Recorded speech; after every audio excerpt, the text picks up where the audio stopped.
শুভেচ্ছা সবাইকে। তো দীর্ঘ ১৬ বছর পর একটা অংশগ্রহণমূলক নির্বাচন হতে যাচ্ছে। আমরা ইতিমধ্যেই দেখছি চারিদিকে কি পরিমাণ মানুষের মধ্যে উচ্ছ্বাস, আনন্দ, কত কিছু। এবং ঢাকা যেভাবে মানুষ ছাড়ছে তাতে মনে হচ্ছে যেন ঈদের খুশি। এবং ট্রু যে আসলেই মানুষের মধ্যে এই আনন্দটা বিরাজ করছে। হ্যাঁ, আমি নিজেও যেতাম যদি না হতো, পরীক্ষাটা না থাকতো। আর যে পরিমাণ মানুষ যাচ্ছে তাতে করে আসার সময় টিকিট পাওয়াটা খুবই টাফ হবে।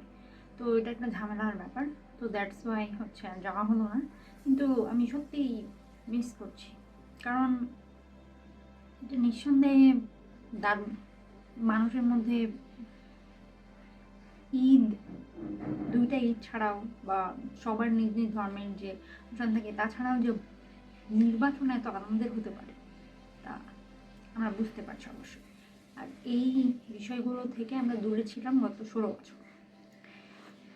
অ্যান্ড ভোটের সময় আরেকটা মজার বিষয় হচ্ছে যে দুই দলের কামড়াকামড়ি। আমরা ভেবেছিলাম যে পলাতক লীগ, ফ্যাসিস্ট লীগ নেই, মনে হয় না যে খুব আগের মতো কি হবে, কিন্তু না, আমরা দেখছি কি ভয়ানক পরিমাণ মানুষের মধ্যে ভয়ানক আনন্দ বলবো।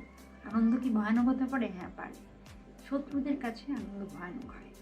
যাই হোক, অনেক বেশি আনন্দ হচ্ছে সবার মধ্যে, উচ্ছ্বাস, উন্মাদনা, সব কিছু আছে। জামাত বিএনপিকে অ্যাটাক করছে, বিএনপি জামাতকে অ্যাটাক করছে, এটা খুব নাইস ব্যাপার।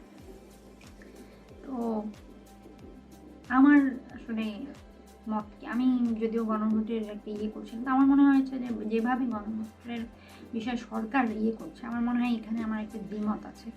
তো যেহেতু ইন্টারিম গভর্নমেন্ট নির্বাচনটা আয়োজন করছে, আমাদের মতামত তারা জানতে চাইছে, খুব স্বাভাবিকভাবেই কেউ কেউ কারো কারো এই বিষয়ে থাকতেই পারে, নাতে মানে তারা না ভোট দিতেই পারে, যেহেতু আমাদের মত চাওয়া হয়েছে। কিন্তু বাংলাদেশের গণভোটটা এরকম যে কখনোই হ্যাঁর বাইরে জিতে নেয়, যে কয়েকটা গণভোট যা দেওয়া হয়েছে আর কি। তো ওই জায়গা থেকে যদি কেউ বা দেয়, আমি অফকোর্স হ্যাঁ জিতবে, কিন্তু কেউ যদি না দিতে চায় তাকে যেন আমরা ট্যাগিং না করি, যেটা করা হচ্ছে। আর এমনিতে 84টা ধারায় এত বিশাল, এবং শুধুমাত্র 3-4টা সামনে এনে বাকিগুলোকে করে দেওয়া হচ্ছে, এটা আমার কাছে একটু লাগছে। তো আমি বলবো না হ্যাঁ বা না, আমি আসলে ভোটই দিতাম না, কারণ আমি জানি না আসলে কি হবে কি হচ্ছে। আমি যদি যেতাম, আই ডোন্ট নো, যদি হ্যাঁ মনে হতো তাহলে হ্যাঁ দিতাম, যদি না মনে হতো না দিতাম, এটাই। আর বাকি কি, আর বাকি হচ্ছে যে সবাই ভোট দিতে যাচ্ছে, নিজ নিজ জায়গা থেকে যান, ভোট দিয়ে আসুন। তবে বেশি আশা না রাখাই ভালো। বেশি যতই আশা রাখবেন, আমরা তো দেখেছি আশিক চৌধুরী, তার প্রেজেন্টেশন দেখে গোটা বাংলাদেশের মানুষ, ফেসবুকের জনতা কী পরিমাণ আবেগ আপ্লুত। কিন্তু দেখুন সে কী হলো। সুতরাং সে আমাদেরকে কোনো বিনিয়োগই এনে দিতে পারেনি, তার প্রেজেন্টেশনের এত ভালো অবস্থা। বাট কারণ বাঙালির চোখে যা ভালো, মানে অন্য বাঙালিরা তা আদৌ কতটুকু ভালো, সেটা প্রশ্ন সবাই করে।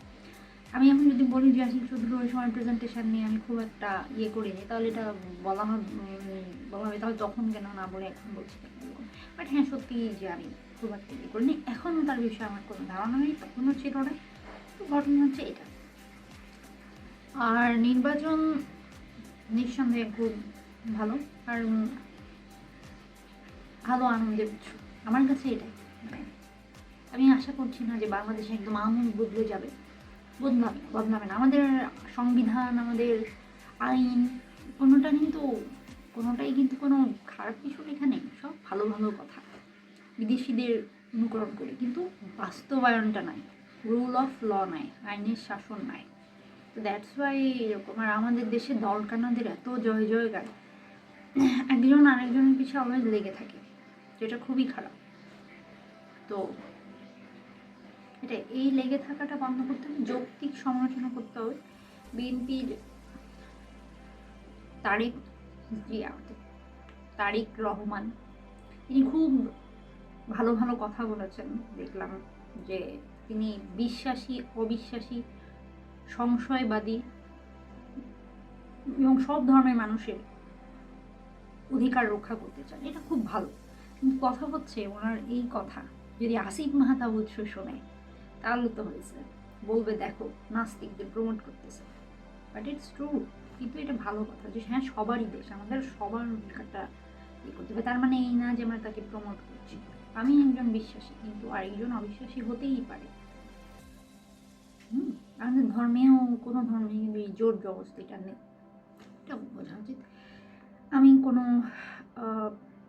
আমি ধর্মপন্থী দলদের বিশ্বাস করি না, আমি তীব্রভাবে বিরোধী। বাংলাদেশে যেহেতু আমরা সংখ্যাগরিষ্ঠ, সুতরাং আমাদের ধর্মের মানুষ ইসলামপন্থী দলকে ভোট দিবে, খুব স্বাভাবিক। তারা অনেকেই মানে ইউনিভার্সিটি আমরা দেখেছি কি পরিমাণ মানুষ করছে। ভারতে বিজেপি, তো বিজেপি, ভারতের বিজেপি আর বাংলাদেশের জামাত, আমি দুজনকেই অবিশ্বাস করি। আমি কাউকে বিলিভ করি না এদের। এখন এটা আমার মত, এখন এটাও হচ্ছে কি যে শ্রদ্ধা করতে হবে।